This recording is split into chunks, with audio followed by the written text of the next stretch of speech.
This is Taking Stock on ENCA. I'm Bruce Whitfield, talking to Chris Griffith, Chief Executive at Anglo American Platinum. Why did you rebrand to the world's longest corporate title?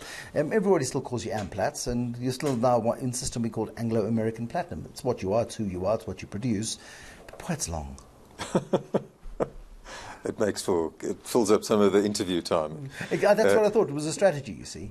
And again, you're 50% platinum, 50% PGMs. Wasn't it a lost opportunity? Say we're more than just this metal which nobody values particularly much. So in the days when it was all about platinum and platinum prices were up over $2,000 an ounce. It was, and palladium was a fraction of the platinum price. I think it all made sense. Over the last few years, we've realized that the market actually doesn't understand our business nearly as well, and most of it is because of us. We talk about Anglo Platinum, we talk about cost per platinum ounce, we talk about our basket per platinum ounce. So I think we ourselves have contributed to the market thinking of us as a platinum company. But over the last few years, we've really spent a lot of time trying to help educate the market to look at our business as a PGM business. I think it's been reflected both the work that we've done over the last 5 years, but the fact is where the company is now is being reflected in our share price improvement this year. I think the market's starting to get it, that we are more than just a platinum just a platinum business. But we are having to think about now trying to rework some of those, the way we talk about our costs, the way we talk about our basket, and rather talk about them per PGM ounce. Is the new mining charter conducive to long-term investment in South Africa? I think it helps on existing rights. So in existing rights, and I think that's probably why you've seen a fairly muted response from the industry. The industry is saying, actually, for our existing rights and getting on and doing our day-to-day business, actually the charter, we're in fairly good shape.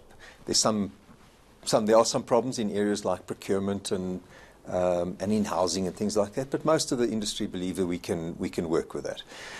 I think where there still is a major challenge is around new rights, and so for non-established players and for new rights, for established players that are trying to get into new rights, I think it's still very difficult to invest in South Africa. Does it then sort of entrench mining monopolies in South Africa rather than open up the mining sector to competition?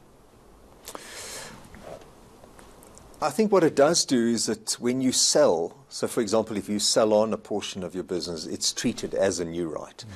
I think it's going to make some of that more difficult to do. In the past, it's been easier to sell on to smaller pieces, smaller as mines get to the end of their lives. You can sell on to up-and-coming black entrepreneurs. That is getting more difficult. Personally, I think we'll be able to sort some of the stuff out, and perhaps post some of the elections when the heat around some of this is down. I think we can have some more constructive discussions around new rights. For where we are now, most mining companies believe they can get on and do their work. There still are challenges around new rights.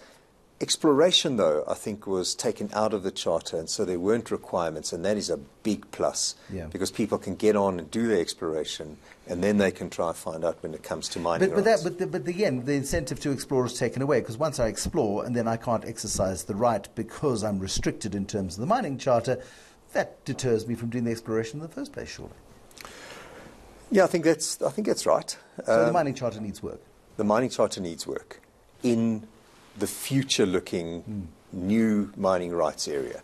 But in the existing, I think for now, we can get on and do our work. It is self-defeating if it's not adjusted in the long term, in terms of the imperative to create the jobs, to create the long term, to keep the sun up in the air rather than create the sunset industry mentality, which a lot of people seem to have towards mining in South Africa right now.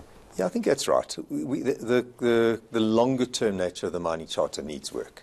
I got an email from an old school chum of mine who's been instrumental in setting up mining companies over the last 30 years, and he emailed me from Mexico saying he was doing some exploration in South Africa and considering investing in gold in South Africa, but he's decided to go to Mexico instead. They want him there. His capital is required there. He can raise the money easily. The environment is perceived to be far more secure.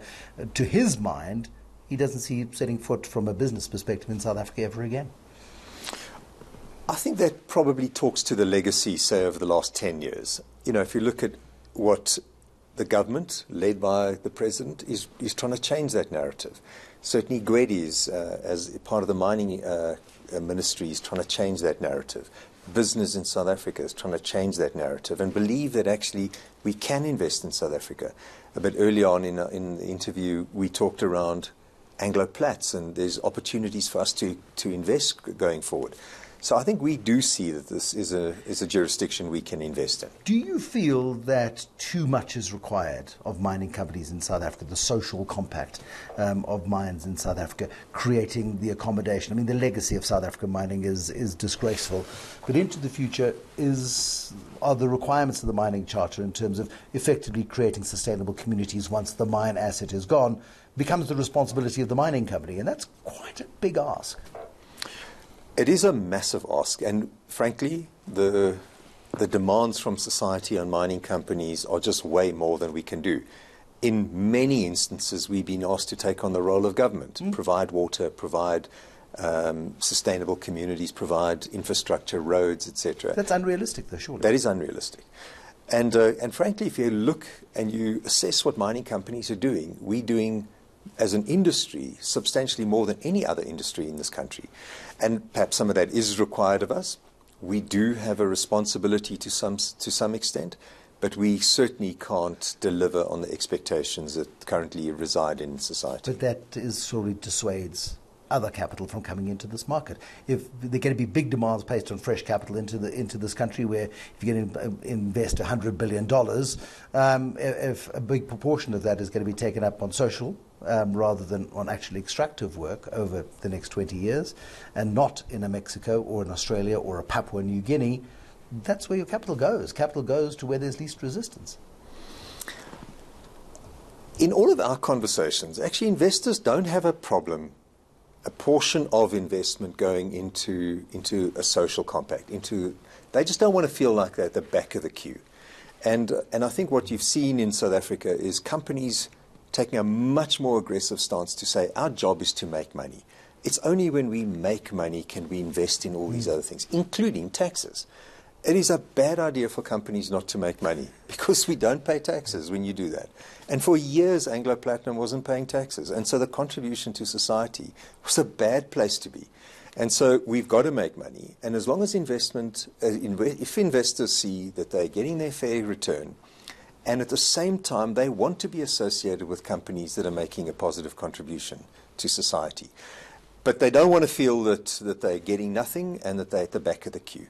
And they want the companies to stand up for what's right, do what's right, but at the same time, we can't take on the role of government. And trying to find that balance is not so easy. And the fact is that there are real demands. People without jobs, people where government are struggling, in municipalities where they're struggling, they look to the mining companies to provide some of the resources and some of the services that they're not getting from government.